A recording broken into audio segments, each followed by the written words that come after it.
do the November Bliss program. It's 30 days of tenderness and soulful self-care. And it's a prescribed sort of daily practices. Sometimes just with some affirmations and other times with real exercises that people can get into. But in the beginning, before we start, there is some idea about how that might actually shape up for someone. And one of the things that is really important and people have really enjoyed over the years is returning to a creative practice, something that they may have neglected, something Oh, that calls to them and they keep saying, oh, when I have time, when I have time. I mean, for me, I would take up knitting mhm. a sanctuary shawl or something like that, or it's something that I was going to have Yeah. afterwards. Other people have written poetry every day, taken a photograph Oh, every day, baked yeah. a new, recipe every day. And it's really encouraging because I've never done this before. I've never brought experts in to bring their flavor and color and life to it. And I think that would be so much better than just listening to me talking about it. So, Catherine, Oh, I love listening to you oh, talking. do you know, you were one of our, oh, I say were, are one of our all-time favorites because so many people felt they got to know you quite intimately because of the way you led two things. You led that gorgeous kind of mini workshop in a sense that we did when you wrote your book, the journaling prompts. Yeah. Do you want to name that book for me again? I'm so sorry. Yes, so I think we talked about the 10-minute fixed journal when I Yes. was with your group. Yeah, that's it. And I There. think too, it's about, oh, I'm so interested in connecting with women on a real level because I think we're very exhausted from all of the pretend. We see so much pretend on this, right? We head into social media and everything feels glossy and perfect. And meanwhile, we show up with our tender, bruised hearts and we're tired and we know that life isn't perfect. And so there's a real disconnect. And I think if we can touch each other's hearts authentically and really let down those barriers and say, whatever we see on our phones isn't necessarily real life, it's just such a tiny sliver of life. And inside, every woman is really reaching for connection, I think. Absolutely. And to be able to identify with something that, is like them in a sense. That this is why they love to speak with somebody like you, the members, and indeed myself, I have to say, because you bring to life the kinds of things that we feel are beyond us in a sense. And so the books that you wrote you have Small Steps Are Perfect, a Yeah, beautiful tender book that really, when you read it, this woman really is just like me, my kind of woman. But she's got some, with those wounds and warts, and you don't have warts, but you know what I'm trying yeah. to say. With all of that, you're able to bring that wisdom and open a door for people, and that's just such an important thing to be able It's to use your language and skill in that way is so it important. it's so true, Trina. And I think a writing practice for many people, we're talking about creativity today, which is such a beautiful topic. And whether that is baking the most delicious cake to share with the people you've been given to love in your life, or whether that's, knitting a shawl and using your hands and just quieting your mind and using your body really to produce and create. I think women have been doing that forever, for centuries. And to kind of get back to that heartbeat of our own creativity is so important. So for me, it's writing. I'm hopeless with crafting, absolutely hopeless. So I bake and I write. And then, luckily enough for me, in the new book that's coming out, it's my first adult novel written for women exactly like us. So the themes, it's called the Bittersweet Bakery Cafe, and the themes are around aging, having to start over in the middle of your life, having everything stripped away, and having to start over. What would you create if you had to start over right now and everything you knew was taken from you? And I love the idea of this midlife reinvention that Mhm. all of us can have because we've still got so much wisdom inside of us. And it's like, as women, we're on a conveyor belt, right? We start when we're young And we have so much power when we're young because we're 20 and we're attractive and we're vibrant and we haven't carried that mental load yet of families and children and careers and building a home and work and life and all the things that women think about. We haven't carried that. So we're young, but we're on this conveyor belt and we get older and older and older, wiser and wiser and wiser. But society, ironically, values us less at that point. So as we age, society is saying, no, no, no, you were more valuable when you were young and pretty. And now that you're midlife and experienced with all this wisdom, we actually don't even see you. We do not even see you. And so I was increasingly getting more and more frustrated with this idea of why are my women friends talking about feeling invisible?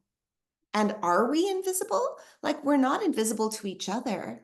I find you infinitely more interesting, Trina, than a 20-year-old because if you've been around the block, you know some things. You know what I mean? Absolutely. I totally Yeah, do. Yes. it's true. And so when I approached this creative project, I was like, I am going to write a book that is absolutely who I am. And it's about reinventing yourself in the middle of your life. It's about a woman who loves to bake, and that's her creative expression. It's about fighting against ageism and this feeling of despair that you get that you think I'm halfway through my life, but what's next? Can I really reinvent myself?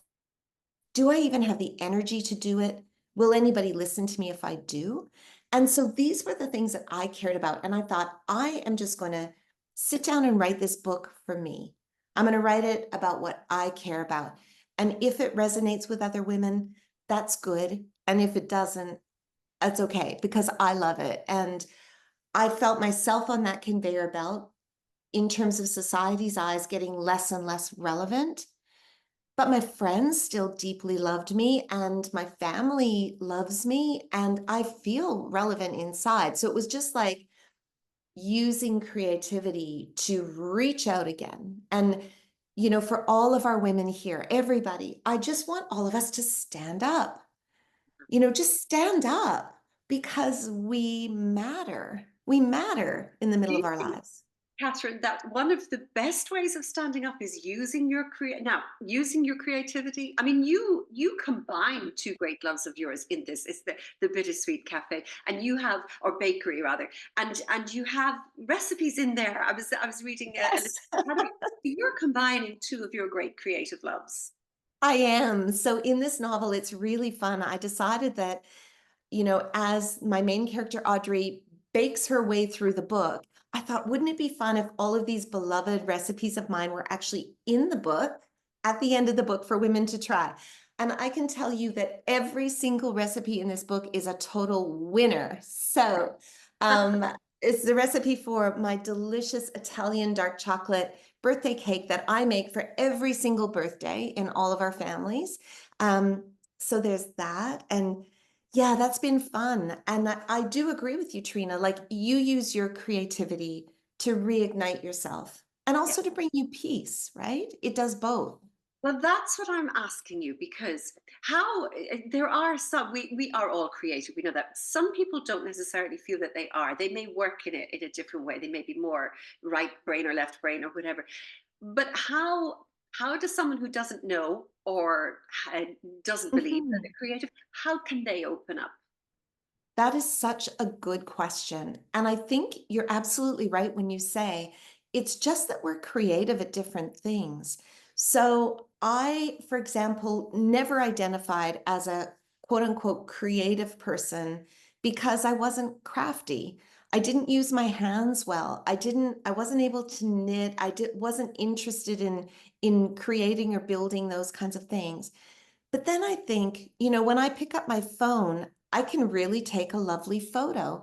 And that's one of the joys of the iPhone, right? All of us have been able to discover actually, we can play around a little bit with photography and it's really easy to capture a moment in film. And I think whether women look at their own expression of love for other people as their creativity. You know how some women are so good at making you feel loved? Yes. Some women are so good at listening and welcoming you in. Doesn't matter what the house looks like, you feel like a queen because when you step through their door, you sit at their kitchen table and you just feel heard and Mm, loved. To me, that's creativity. You know, absolutely. it's not just like, can you paint? Can you dance? Can you sing? Whatever. Absolutely. And I have a sister-in-law whose real gift, her real creativity is bringing people together. And it's Yes. wonderful to be in her house, and she will introduce you to other people, and in a way that, and she brings people together in that way. So I wanted to ask you, in a sense, what kind of things, so part of this process that we are doing is resting. It doesn't necessarily mean we're not doing things. Very often it's doing things differently, or it's doing things, Mhm. beginning to do things you haven't been doing at all, because perhaps those are the gifts you need to give yourself. How do you fill up? What do you do when you want to kind of Oh. fill up the well in some way? I see a beautiful painting of a beach behind you. I take it that you're a walker on the beach, are you? Yes, I do. So when we can get to the beach, I mean, we have beaches in Sydney. We don't often go there. We usually drive to a special beach, which is what my book is about, and it's called Hyams Beach, and it's 3 kilometers of white sand, Wow. and it's practically deserted. So I do love beach walking, but I also just love regular walking. So anytime I feel upset or worried or concerned, walking really helps me. And there's this beautiful Latin phrase, and it's solvitur ambulando, which means it is solved by walking. And I think, that walking meditation, you've got a problem, all you have to do is get out the front door, has nothing to do with exercise, has nothing to do with our bodies and the size and shape of our bodies and whether we're fit or unfit or whatever. Even if you're in a wheelchair, in a walker, whatever you're doing, but just that motion of moving forward for me is like a meditation and a way to problem solve. And here's a crazy one as well. I hope I don't sound really strange, but Oh, the you're in older good company. the older I get, the more I love to actually talk out loud to myself when I'm walking. So what I do is pop in, just earbuds or whatever, so that someone sees me, I've got them in, but I literally will talk out loud and coach myself. And I'm learning how, at 58, I'm learning how to be my own best friend. And Ah, I'm learning to start connecting. It's so easy. We have the voice inside our head. I call that voice Mean Catherine. Mean Catherine is never mean to anybody else, Trina. You will never meet Mean Catherine, but I meet her all the time. And Mean Catherine is the one who says, "You haven't exercised in 5 days. Why did you have this for lunch instead of this? That was a poor choice. You haven't, look at what you haven't accomplished, or look at what, that voice." And I think we all have it. I don't know what you think of. What do you think of calling your mean voice anything, or is it there for you? no, no, not now, because I must admit, now when and I'm sorry for jumping in on this, when No, I begin no. the morning pages practice, which is, I don't know if you know of the Julia Julia Cameron. Cameron, yes, Yeah, brilliant. I purposely laid to rest that voice very quickly, and I found that as I wrote those morning pages, that anything that mean, there was a nun at school that we used to have that voice that just stood over you. Yeah. Like, there was a dark looming actually about it, and I wrote her out of my life. And so now I just recognize it as and I try to say things like, I know that you care for me. I know this is why you're bringing this subject up, but I'm Mhm. going to tell you how I'm going to deal with it. Look, it sounds better than it actually is, to be honest. But in the sense, Catherine, I know, because your beautiful book, The 10-Minute Fix, is our journal prompts. So those Yeah. are the kinds of things where people can actually offload those um, sort of intrusive thoughts or critical Yeah, thoughts, and that kind of thing.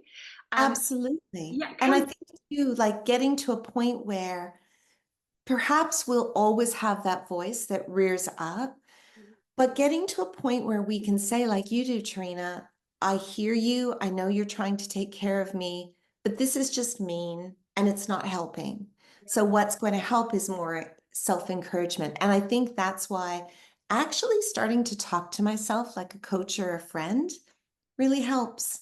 It's such a simple practice, but the next time something goes wrong, instead of all of that worrying, and I wrote about it on the weekend in my little newsletter, that worrying is worshiping the problem.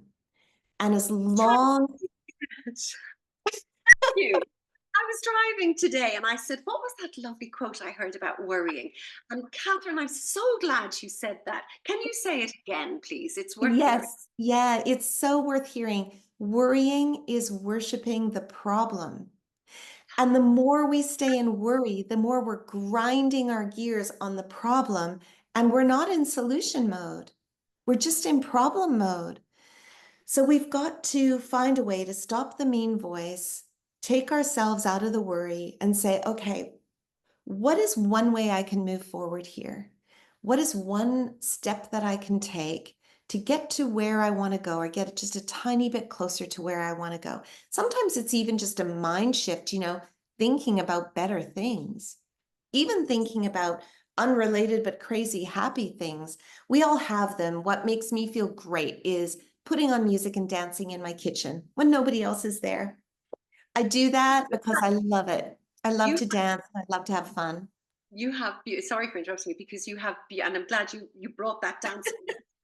And for those of you who are watching this, Catherine is the most joyous, uh, vibrant soul because I get your lovely newsletter once a week, and I know other people do because they say to me, "Oh, I read this. Catherine's newsletter said this," or "I got in Catherine's newsletter." And I wanted people to know it's Love Our Age, and what we'll do is we'll add the link to that so that people Yeah. enjoy. And it's the most delightful email in your inbox on a Sunday morning as you're waking up, and this beautiful, joyous lady, you get into the spirit of everything you do. And you just said that even if I don't really feel like it, you buy the sparkly shoes if you're going to a special event.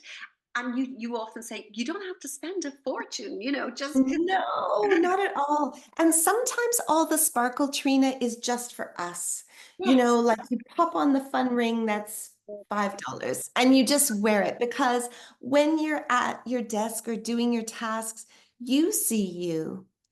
Sometimes I literally wear sparkly shoes at my desk when I'm sitting here writing that I would never totter around the house in, but just because it makes me feel better. So, in the month of self care for your women who are here gathered collectively supporting each other, we really need to think about taking care of ourselves as if we were our own best friend or our own child. Like how would you mother yourself? How would Absolutely. you mother yourself? What do you like to do, Trina, for your practice? Like, how do you mother yourself? What do you do?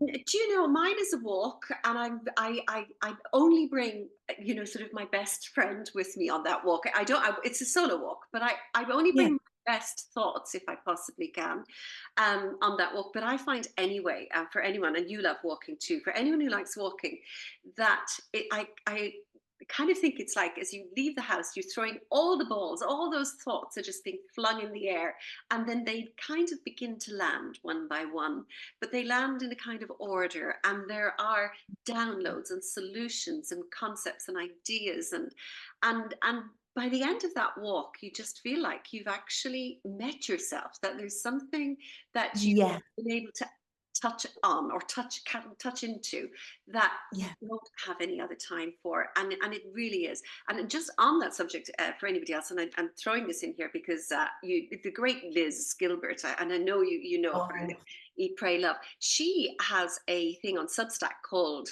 Letters from Love. And yeah, every day she writes a letter to herself and it says, "My dear loved one, my beautiful child." And she says, it's kind of penguin cheeked. It's kind of my darling little cutie. And she speaks to herself like this every single day. And they're her letters from love. And she says that after a while, you can't actually call yourself anything other than sweetie, cutie, darling. Which I think is really quite sweet too. But I it want is, isn't it? I'm getting back to you just before we go because I've loved talking with you, and you've given us so many lovely ideas about how to and also allowed people understand that we are all creative. Your sort of joyous expression. You, for example, you put some beautiful photographs. You're driving across the Sydney Bridge. You can see the Sydney Opera House, and you put that on your Instagram post just to light up our lives. But you know, the shoes that you like, the sparkly shoes, the baking the cake for this special cake for birthday, the getting into the spirit of festivities and that kind of thing. That's all creative expression too, isn't Oh, it? do you know what it is, Trina? Yeah. Loving the people you've been given to love, whether that's a family or a neighbor or someone in line at the grocery store. Our creativity comes through when we realize we're here to love the people we've been given to love. And what does that look like? You know, it looks like baking a cake, it looks like knitting a sweater, it looks like self-care, because if we take care of ourselves, we can take care of other people. And every single human is creative. You know, when you speak to a room of 5-year-olds and you say, who can dance? Everyone's like, oh, you know, who can sing? You know, who can Absolutely. draw? And as we get older, we just keep assuming we have to be an expert to enjoy things. But it's Yeah. just not true. We can be beautiful beginners. Oh, this is the most beautiful line. I absolutely love that. And I'm so glad you said that. We can be beautiful beginners. And it gets us right back to where you picked up the phone originally when we began speaking and said, you know, it can be our worst enemy as well, because we look at all the glossy, beautiful sort of influencers, celebrities, people who have their lives so together. And Oh, we think everybody started somewhere one day. Um, that's true. And you know what? And we're all the same.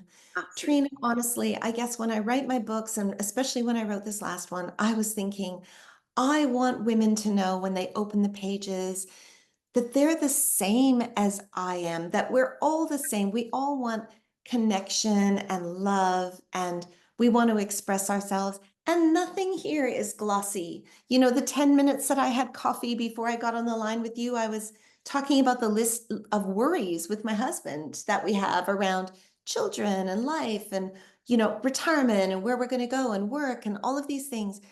Nobody has that perfect life. It doesn't exist. That's why, as women, if we come together with humility and joy and lift each other up and have a laugh and help each other, Isn't that um, that is that's absolutely, how we should that's live. what Yeah.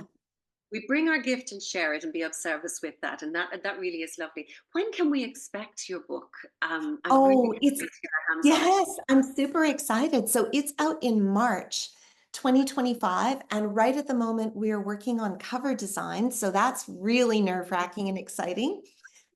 So we'll see how the cover lands. And when that does, I'll share it with you and your group and let you know when it's available. So Oh, lovely. We March. look forward to that. And I take it, will we be able to get it on Amazon? Will you have Kindle? Yes, you'll be able to get it on Amazon. So at the moment, the publishing house is releasing in Australia and New Zealand, but everybody will be able to buy worldwide on Kindle, Oh, but yeah. also probably on Amazon because then they can print books in other countries, which is how it works.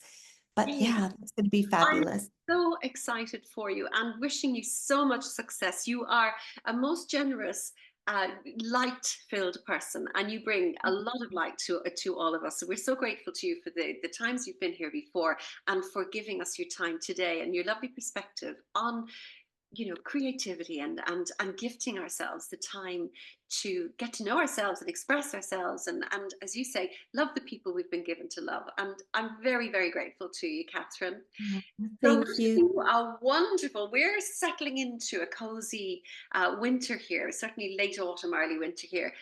And the festive season comes up at the end of November. Obviously, we begin that in December, and we'll all be so rested and well and ready to get quite sparkle shoed and blingy and all of those things. So, thank you so much for all of your beautiful words here today and your lovely wisdom, Catherine. Wishing Oh, you it a was, wonderful summer. oh, thank you, Trina. It was so nice to chat. It's been great. Well, keep Really. sending those lovely emails because we love to see them, Catherine. Thank you so much. I definitely will. So will we touch base again soon? Oh, please. Yes, I'd love that.